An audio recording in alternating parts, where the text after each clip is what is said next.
beautiful souls. It's Robin, and you're listening to the Live Life Balance podcast. I'm so excited that you dropped by today, prioritizing you and your wellness. This podcast is for my empty nester mamas, women who are getting close to this new chapter, who have dipped one toe in, or who are fully embracing this new phase. This is for the mamas who are ready to take back their health, to live their best lives. If you're looking for an authentic, supportive community, you're definitely in the right place. It's a space for us to learn how to prioritize ourselves again. I'll be your guide, pointing you to ideas and tools that you can experiment with to see what feels good for you. You'll also hear guests talking about their journeys and what's worked for them. Together, we're going to learn how to use the 1% shift method to create little shifts and habits that, who knows, maybe become your non-negotiables to feel your best. By feeling our best, we can show up in our purpose and live the most joyful life, even in the challenging times. And boy, this new chapter can seem challenging, but I can assure you we're not alone. Some of the topics we're going to talk about are self-love, self-care, nutrition, daily toxins, food swaps, mindset, and reframing our thoughts. I hope you leave each time feeling a little more empowered and at ease to take a step or two that will allow you to shine. Are you ready? If you said yes, take a nice deep breath and say, I am ready. Now let's get into it.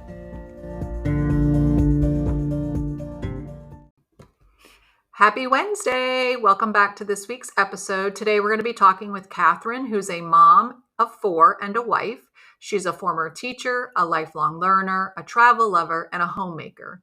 Kathryn loves connecting with natural ways of being, real food, and ancestral eating. She's incredibly passionate about the home and its role in life as a launching point for greatness. And she believes that cultivating a safe and grounded home life is the key to everything. Kathryn has her own podcast called Homespun, Create the Life You Crave, where she dives into home-centric living and its many blessings. I believe that this episode is going to give you guys little bits and pieces of wisdom and golden nuggets, and definitely you could walk away with some 1% shifts. So let's get into the episode and see what we can learn with Kathryn. Welcome, Kathryn. Thank you so much for coming on today. I just wanted to get started by having you kind of just, I know you have a podcast called Homespun. Mm-hmm. And when we were talking earlier, we were talking about health and wellness and how home is part of that. And so I'm just curious, like how you got to where you are, your journey, and what led you to create the podcast, but also the life in which you live on a day-to-day basis. Yeah, that's such a great big question. My podcast is Homespun because I really, really believe that the foundation to our wellness and our happiness is a safe and secure home life. And I mean, that means different things to different people. And I don't think I even knew what it meant for me until relatively recently. I always wanted to be a wife and mom. That was my big aspiration in life, which was not the path I think my family would have chosen for me necessarily. Like motherhood's important to them, but it's not the only thing. It's what you do alongside a career. And when I didn't really want a career, that I kind of butted heads with my mom, especially over that. So because of that, I did all the things I was supposed to do.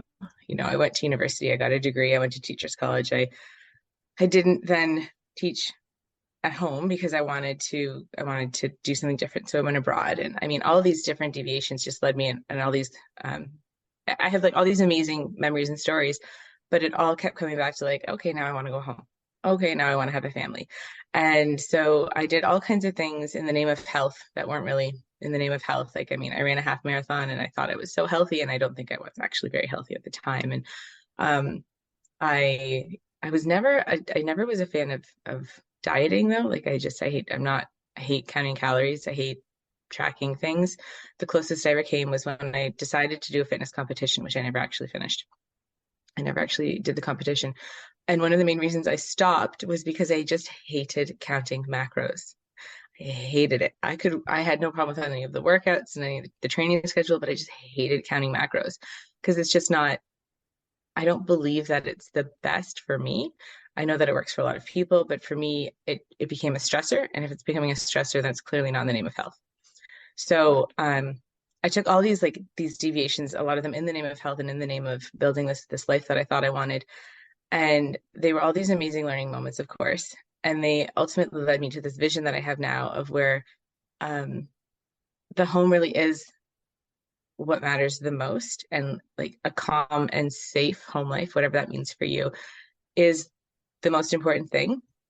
And then the ways to cultivate that safe and secure home life for me are, we have a farm now. We decided to do that a couple of years ago. We just I don't even know. We just like uprooted our lives and decided to buy a farm. I don't know. But we did this thing. And the I always wanted to. My husband didn't always want to, but the driving force for me was I really wanted to know exactly what I was eating. And I can't know what I'm eating if I don't know what my food is eating, because we do eat a lot of meat. And so that was really important to me, and it became important to my husband too. And one of the many, many deviations I have taken him on where he's like, I don't know why this is important. And then like he's like, I can't even imagine doing it any differently. So yeah, we really wanted to know exactly what our food was, including what our food was eating, and then cooking from home and, preserving. And we homeschool our children, and we're always all home. Um, there's some pros and some cons to that, of course, but it's just this foundation of like we're doing this thing together and we're experimenting together, because that's another thing that I really believe is that health is this great big experiment within reason. Obviously, you have to have some caution and some sense when you're experimenting, but we've done so much experimenting on ourselves and on our lives just to see what felt the best and what made us feel the most grounded. And so many people define health by, the number on the scale, or, um, you know, the quality of sleep that they get. And like, while those things aren't completely insignificant, they're not the biggest measure, right? Like if I didn't have a great night's sleep last night, but I wake up today feeling refreshed and like I can tackle the day, well, then there's obviously some better underlying health than just the good night's sleep. And am I waking up having a good night's sleep but with digestive issues? Well, then that's not the perfect measure of health either. Like it's this whole picture, and all the pieces matter, but they're just pieces, and we have to notice all of them. And that was such a journey to get to that point where I was like, this one thing isn't the be all and end all. Exactly. I mean, gosh, I mean, there's so much that as you're talking, I'm just like, yes, yes, yes, yes, yes. And it's so I resonate so much because growing up, I wanted to be a waitress, a teacher, and a mom. Like those were my three things I thought like when I was super little, and never was a waitress because I don't think I could handle that. And but I did become a teacher. And although I did love it and I didn't have kids at the time, it definitely helped me grow as a person, into communication skills that maybe I didn't get at home. And not that, there was anything wrong with, I didn't come from a terrible childhood, but everybody learns from outside people, right? And so the communication style that I learned from my like internship teacher was really impactful on me in general, and like how I wanted to kind of talk to my kids, and just I don't know, I just kind of started evolving. But I knew once we had kids that I wanted to be a stay-at-home mom. Like I just that was just in me. My husband knew it before we got married, and I was like, I don't care if we have one car and we live in a shack. I want to be home with our kids. Like that was, and so we had agreed, as long as we could survive and handle it all, we would. And that's what I did. And so I wouldn't trade it for the world. Were there hard days? Absolutely. I think, you know, in light of where I am today versus where I was 20 years ago, I would do things differently being a stay-at-home mom, because I did like we're under this weird preconceived of all the things you're supposed to do, right? And so, now I don't believe in that. But I back then not knowing, right? And it's just sort of like you took on the world's kind of view. You should do this. And if you're staying home, well, you should do this. And there was a lot of the shoulds and stuff. And so that took me a little bit of time to kind of work through. And it wasn't until, my kids are older now, but that I also felt like, wait a second, no, I don't have to or should do or what could do, it's like one of those things. But I wish that would have happened sooner, because I think I would have probably done things a little bit differently. Not that I would change anything at this point, because it is what it is, but I so admire the fact that you guys did something crazy and bought a farm. I admire that, because so many times, like, I know since being educated that you're correct. What the animals do and eat in turn is really what you're eating. And so if these animals are not taken care of properly, if they're not fed properly, if they're not, they don't have their right emotional, because animals are emotional people also, so if they don't have the right emotions, they are stressed. And then that stress comes through the food, and then you're eating that stressed food. And so knowing your farmer, knowing if you don't have a farm, knowing where your food does come from, it does matter. But also, not everybody has access to all of that. So if you're someone who doesn't have access to that, what I try to talk to people about is, how you prepare the food also matters. Like, what state of mind are you in while you're cooking, Absolutely. or while you're purchasing, or while you're whatever, when you sit down to have the meal. It's, again, there's all little tiny puzzle pieces, and you're right, there isn't just a one thing that makes health and wellness everything. And I think in our society we've had, again, this very foggy lens of what you have to do to be healthy and well, and have like great wellness. And a lot of that came from gimmicky diets and gimmicky things. And yes, although some people do benefit from some of those, depending on where they are in their health and wellness journey, if you eat real food and you are intentional about what you're doing and what you're putting in your body and how you're feeding your body, you don't really need to count calories. You don't really need to count your macros. You don't really need to, if you build your plate properly, if you know, again, what it is you're ingesting and for what reasons, why would you ingest that if it's not going to make you feel good? So it's a lot of out of the norm is what I call it, because we've been so conditioned to do things such like in a one-way fashion that that is why we have a lot of sickness in our world, I feel. So I love that you guys have kind of, when people are zigging, you guys act, and you guys got your farm, and you're experimenting. And I loved the fact that you just said you're doing it together, you're doing it as a family. And I think, again, that's something that's so needed, like because there's so many families that are so disconnected, and everybody's doing their own thing within the family unit. It's like bringing your family unit together to do things, and to not just go on a trip, like experiment, like with different things that create health and wellness. You're just really educating, your kids, and giving them the wings that they need to then go out.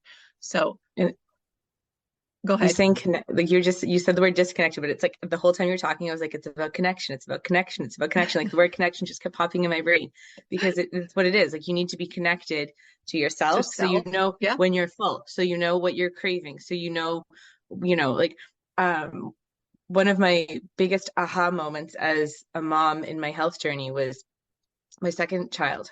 She just went through this thing for far longer than I care to admit, but she just kept asking for like a spoonful of butter. And it grossed me out. It just grossed me out. And so I kept saying no. And then I had this moment where I was like, why am I saying no to her? Like, there's so much, butter's so nutrient dense. Like maybe there's something that she's needing. Lacking. Yeah. That is just in high quantities in butter. Like, I don't know what it was, because I didn't bother to figure it out, but there's so many things it could have been. And so finally I went, you know what, fine, here's a spoon, here's the butter, go to it. And she had like a giant spoonful. Like we're talking like maybe 2 tablespoons of butter, just like, oh, and she was little, like 4 or 5 years old. And she did that for 3 or 4 days in a row and has never asked since. And she's 9.5 now. So like, again, the disconnect, right? It grossed me out. It's not something I would ever want to do. Fine. But if I'm not letting her do it, then I'm teaching her to be disconnected from her body and from her food and from her process. I love that. Right. So I needed to let go so that she could connect. Right. Because otherwise she's going to grow up and like I can't, it's it's just not in me. But like my husband and my kids will, they'll take a bone and they'll gnaw out the cartilage and everything. And like it's just not it's just not for me. I'm Which is thrilled that totally they'll do fine. it though. Exactly. I'm Yeah. thrilled that they'll do it though, because there's so much goodness in there. And it's so good for your jaw strength that it's so good for all these little bits and pieces that we don't consider, right? And I mean, that's just the chewing is the signal to our body to digest anything. So if we're just eating mushy So, foods, now obviously there are times when we have to eat mushy foods, or like there's exceptions to everything. But for the average healthy human, we are supposed to be chewing and like working out our jaw, and that's signaling all the other things in our body. And when I really believe that when we're missing even that one little piece of chewing, I'm picking on chewing right now, but when we're missing that one little piece of chewing, it's not just going to throw our digestive tract out of whack. There, heaven knows what other signals are being missed that are going to mhm. change everything else, that are I taking away do. the connection to the The nutrients we're connection. Exactly. right. And I think that's so, interesting because I talk a lot about gut health and digestion, and people often are very shocked to know that digestion starts in the mouth. Everybody does, in school, I don't know where that's missed. I would maybe biology, I'm not really sure. Um, but people don't have an understanding that the massification of your teeth breaking down the food, and with the enzyme that gets released and all of that is, you're already starting to digest. So if you're somebody who just woofs down your food, you're not really thinking, you're not connected to what you're doing, you're not getting the benefits of the food. You're Mm-hmm. getting some, but you're not getting the most that you could. And so again, it is so it's the holistic view, right? It's looking at somebody from a whole being, and not just a stomach, or not just a throat, or not just a kidney. It's like everything works together. But Mm-hmm. again, in our Western society, a lot of those things have become so departmentalized, where you go to this person for this and this person for this, but it's like, this is actually connected to this. So if you're not addressing this, then this is not going to. And so that's where you start like running that rat race of, well, if you try to change this, but you're not really working on the root cause, you're just stacking another illness or another chronic something on top of it. And then your body's becoming disconnected from itself. And so,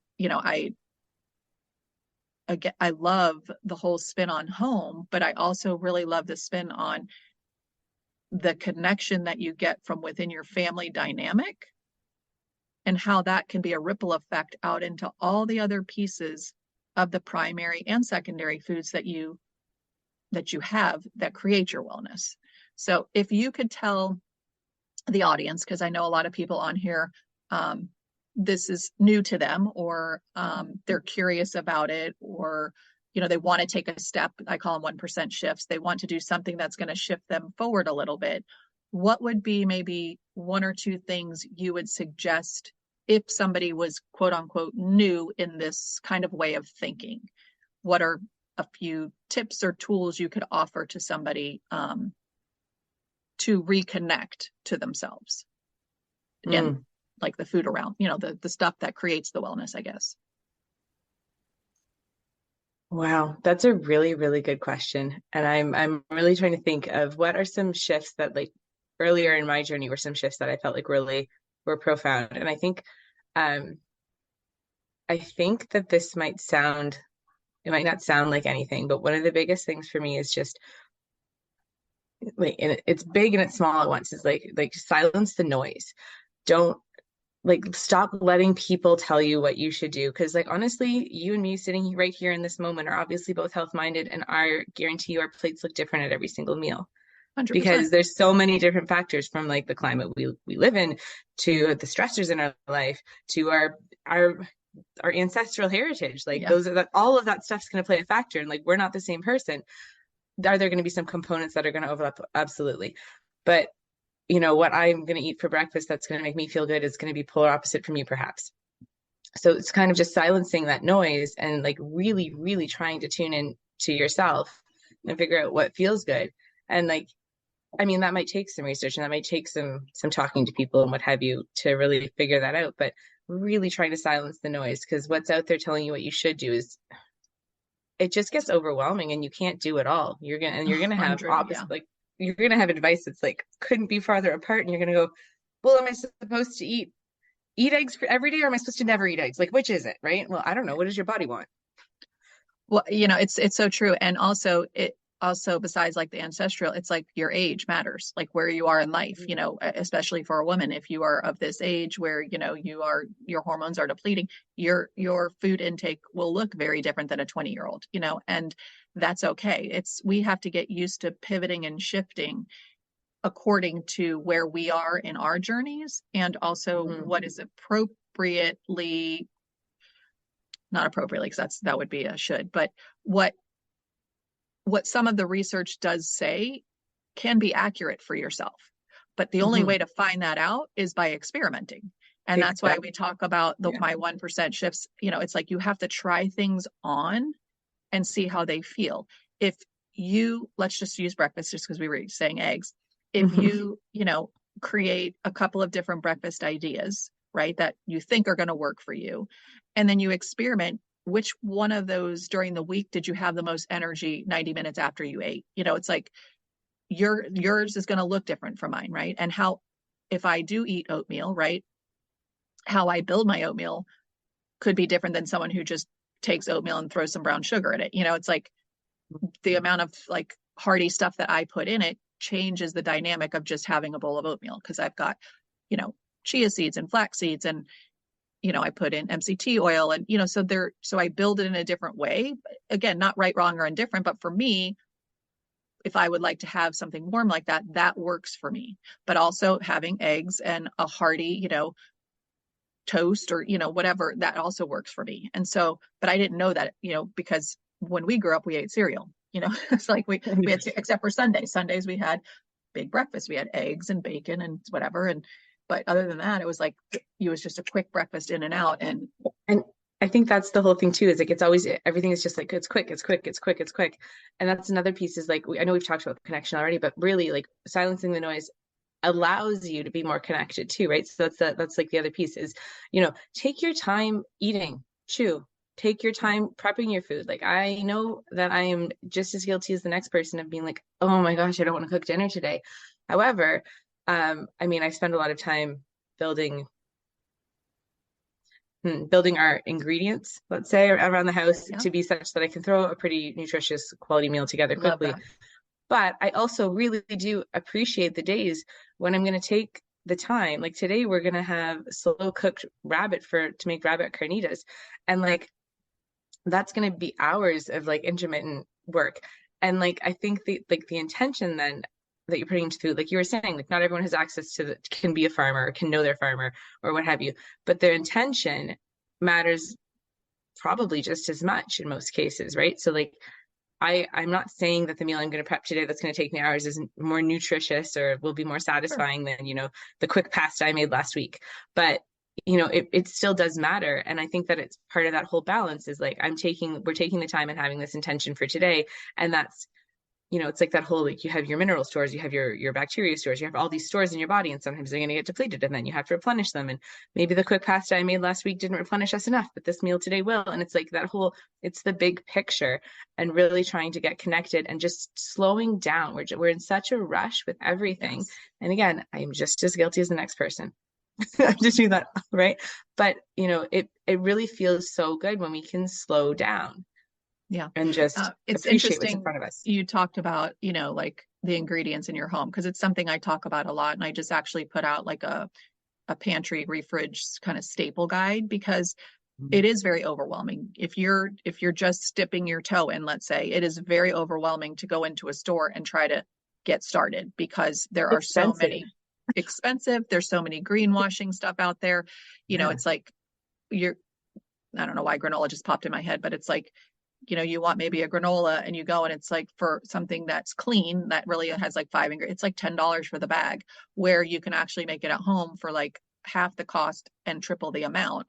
But it's being confident enough that you'll be able to do that. And so, but I do believe by stacking your items in your home appropriately allows you to be able to have a quick meal that's still very nutrient dense and healthy.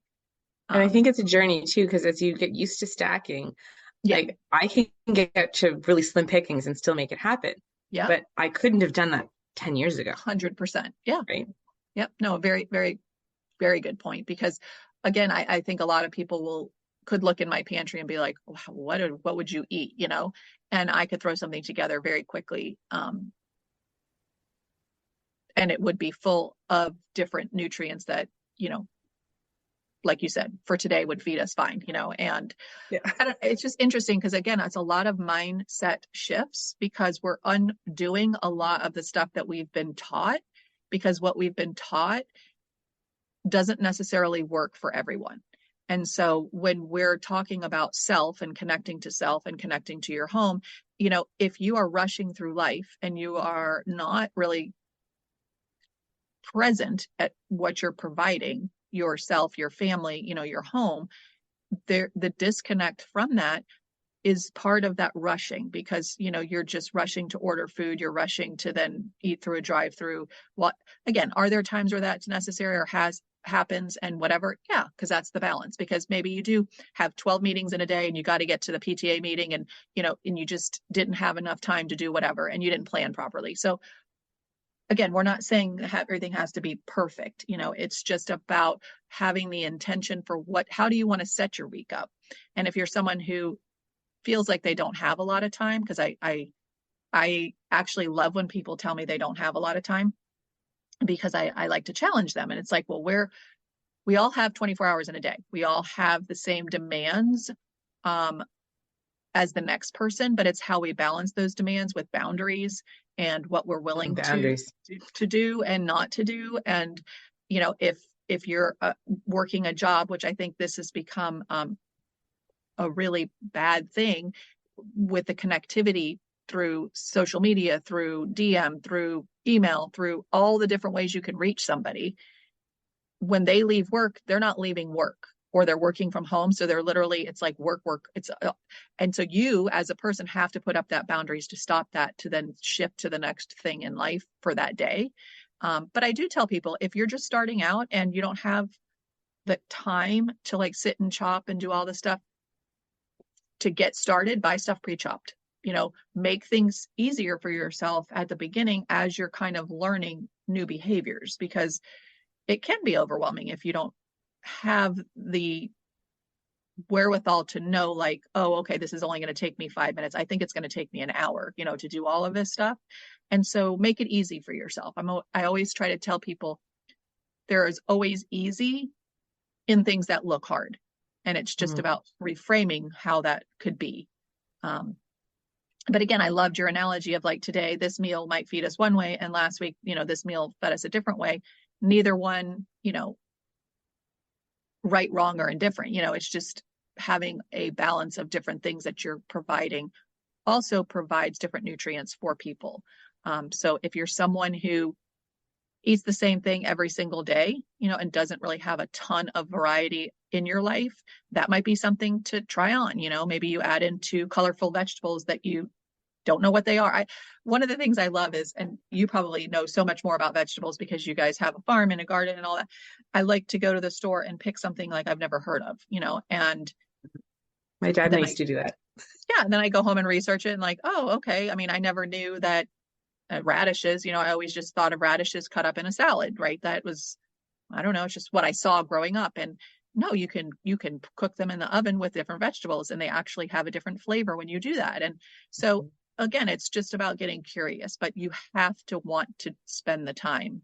And I think that's where the mindset shift comes in. So, all right, back to the original question. Sorry to get off track, but the first thing that you said, I think, was really spot on. So what would be one other tip or tool that you might give to somebody when they're first getting started? Another tip. So it was the quiet the noise and get connected. Yeah. And then I think that you'd have to pick one thing that might matter to you the most. Like, I feel like I want to pick on food right here, but food might not be the most important thing to everybody, because there's so much more to health than that. But I'm going to pick on food here. And I just think that it's important to really gain an understanding, and this might sound big, but to really gain an understanding of what you like. Because often what you like, okay, if you're sitting there and you're thinking, what do I really like? And you're thinking, I want chocolate cake for breakfast. That's not quite what I mean. Okay, I love a good chocolate cake too, but I'm not gonna eat it for breakfast. But I mean, what you like is in, like, what are you craving? Like, my daughter with her butter, like, what are you craving? Because so often our body is so much smarter than we think it is. And, there's, they say that if you're craving chocolate, it's really the magnesium from the dark chocolate you want, right? There's all these underlying things. So what do you really want? And trust that, right? Trust that that's what you actually want and eat it, like with no Right. guilt. Like With no if your guilt. body's That's craving exactly cheese, eat the cheese. Unless you get an adverse reaction, unless you have tummy trouble. Like one of my sons loves cheese, but he knows that it makes his tummy hurt. So if he's craving cheese, he's only 7. He'll eat a little bit of cheese and then he'll stop because he knows if he eats too much, right? So I mean, we've really consciously raised them to listen to their bodies. Obviously, not yeah. 7. I wasn't there. At Yep. 27, I wasn't there. But listening to your body and trusting it because it knows more than we think it does. Yeah, I love the whole craving thing. I think that's such an interesting dynamic to really dive into because, cravings of things, like you said, if you're craving chocolate, get curious, like, why would I be craving chocolate? Or, what am I low in, right? If you're craving meat, look, you can Google and research, I mean, and you'll find different things like, why would I be craving, meat? And maybe you're iron deficient, right? Or maybe you have magnesium, so each one of them each craving is telling you something, and it's for you Mhm. to kind of discover and figure out. So with my girls, it's interesting that you brought that up because we are really into looking up, like, what does it mean if I'm craving such and such? And then we talk about it, and I have a 20-year-old. And so she's more on the farming side. She loves cows and farms and all this stuff. And so we've been having lots of conversations about this, but we always text each other and are like, oh, we're craving this. This is what we found out, and it's like, it's so true because today I was da da da, so it's great. It's Mhm. creating great conversation. One of the things when you were saying, listening to your body, I think again, that connection of like what your body, your intuition is telling you. The other thing about cravings is, we often can associate cravings with emotions. Yes. And so it's just, again, it's getting present and getting intentional and quieting the noise to say, you know what, this whole week, I've been craving da da da da da all week. And I realize that I've had this really stressful situation going on. I'm wondering, and again, it's just about getting curious. Did this stressful situation, is this some of the cause of why I keep wanting to eat da da da da da? And it's like, But have it might be even in a deeper way. Maybe the stress caused a depletion in that mineral. And right, 100% like it could exactly. be So like not just the emotion, but like the emotion caused the motion the right? connects to the deplete. Yeah, exactly. And so I think getting curious is probably what I keep, when you were saying connection, I keep hearing curious. Like, get curious with yourself instead of sitting on social media and just looking at what people are doing and thinking what you should be doing. Listen to Hmm. yourself and have those conversations with yourself. And then if you want to research, get a book, read up on things. I think one of the things for me that really is being in like menopause, it has just really kind of been this eye opener of like transition and what my body is actually doing, and trying to really understand that. Because again, I personally, right, this is just for me, I haven't really found answers. I haven't really found a lot of people that can put all the pieces together. It's like they want to just address this or just address this, but I'm like, but that this impacts this. And I know this is what I've read. So is that true or is it not true? And so I ask the questions, because if you don't ask the questions, then you're just sort of allowing somebody else to dictate what happens within, your health and wellness. And so I think advocating for yourself, getting curious so that you have the voice to be able to um, know what you need personally. So I love that. And I love that you're talking silencing, about getting curious. Hmm. yeah, the noise thing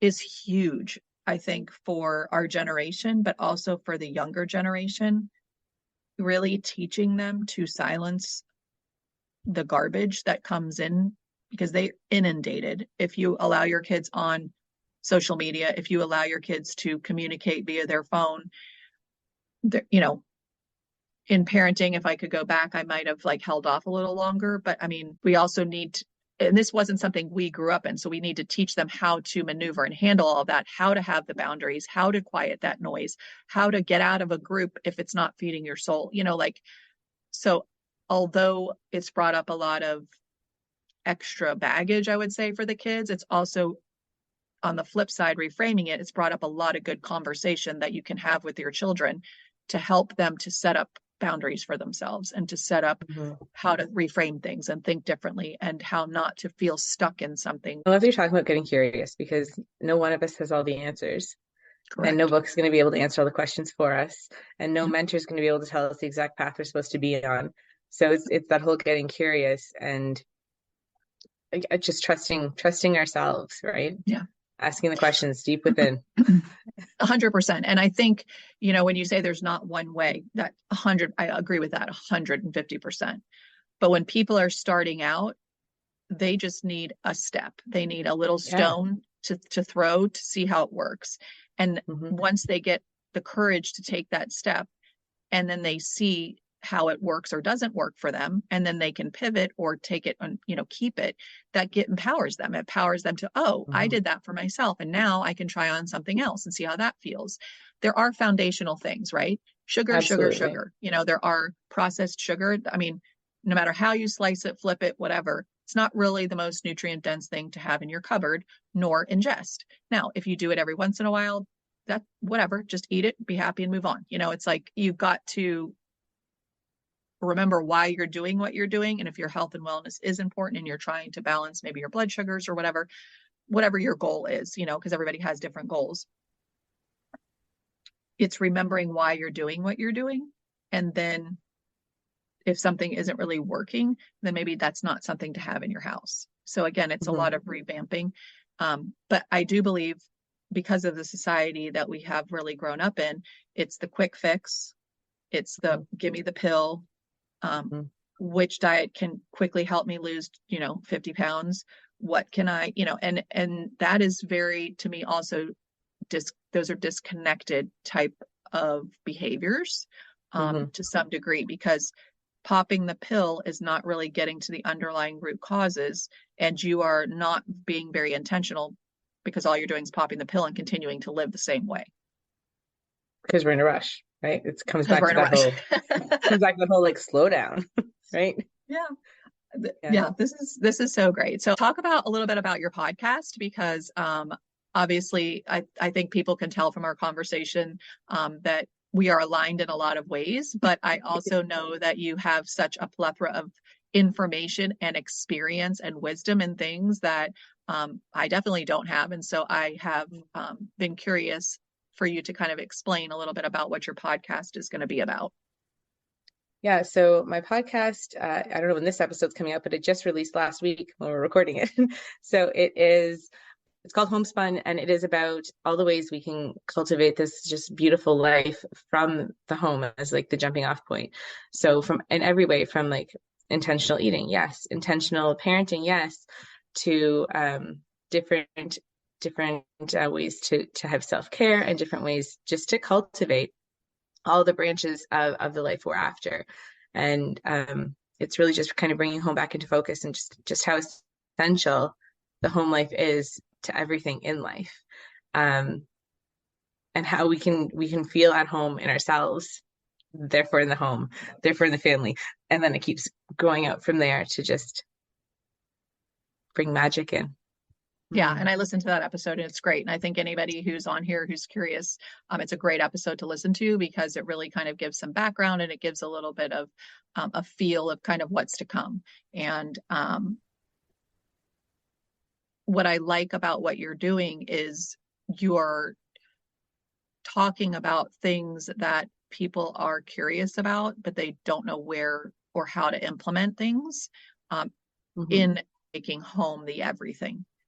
Because again, in that rushing life that we've had or have, we're rushing out of our house 90% of the time. We don't sit and just be in our home. It's like, well, what are we going to go do next? Or what are we going to, now, if you're going out in nature and you're hiking, totally fine. I love that. I like being out in nature and things like that, but you don't always have to be doing something. And I remember when the kids were little, when they would say, I'm bored, like that was one of the things that they go through, that little stage. And it was always like, well, here is a whole bucket of crafts. See what your imagination can come up with. And one of my daughters she couldn't wait to get to that bucket.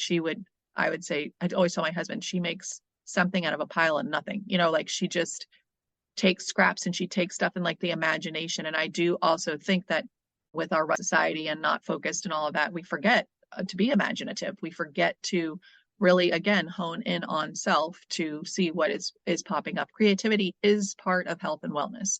So if you're someone who has lost your creativity, or you've been so busy in life doing all the other things, and you now have a little extra time, maybe that's something to pick up again. Think about what, makes you happy, like in creating. And it's not somebody who just draws, or cooking is creative, rearranging a room is creative, putting a puzzle together. There's so many things. Again, the definition of creativity can be doing a recipe. It could be a lot of different things. So getting curious and kind of putting that at the forefront, quieting the noise around you, right? And seeing what kind of pops up for you.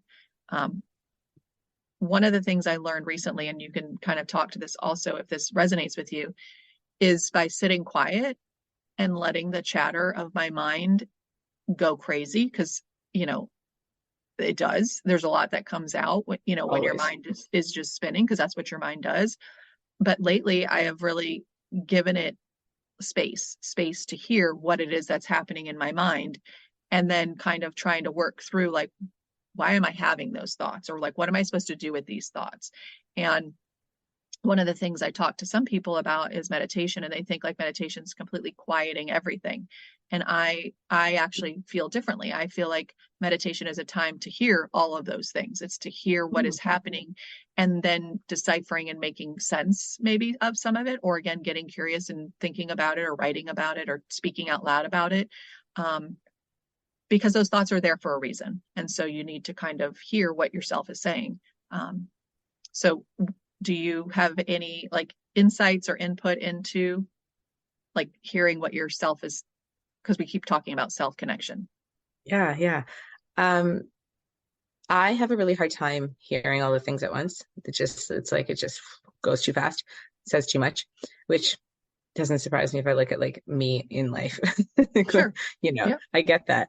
But one thing that was told to me is it's like a somatic thing, I think, but it was just like, see where you feel that, like it's going, but where in your body do you feel that? Like maybe your left foot feels a little like hollow.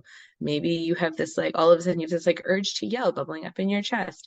And I've found that that's really helpful for me. I love that. Is I can't decipher what's happening in my brain. There's like the thoughts are too fast. But if I stop and I'm just like, shh, I quiet the noise, I can often feel where I feel something. And it's often repetitive. It's like the same spot here or the same spot here, whatever, that I feel the things. But it gives a sense of connection. It's almost like it really makes me feel like I'm listening to myself, even though I can't decipher the thoughts. So I've always wanted to get better at meditating because I just feel like it's probably one of the most beneficial things that I don't do, right? There's lots of good things out there, but that's just something that's always been something I aspire to, but I have trouble. I don't want to say I have trouble quieting the noise, but I guess that's the only way I can think of to describe it. So it's interesting that you say that. Yeah, no, it's interesting because years ago I tried it and I was like, that's not for me. Like there's no way that my brain is going to ever stop. But recently learning that your mind's not going to stop, because that's what our minds do, right? Our minds are created to have thoughts. They're created to tell us things. They're created to feel, it's like all the things happen in your mind. And so for me, how I have stepped into meditation, which I'm not a pro at it by any respect or any imagination, but the visualization, because when you're doing like a visualization meditation, you're actually you're thinking of the picture, right? So it kind of helps to quiet the noise, if you will, because you're focused on whatever it is that the meditator person is telling you, kind of, and walking you through. You're visualizing that.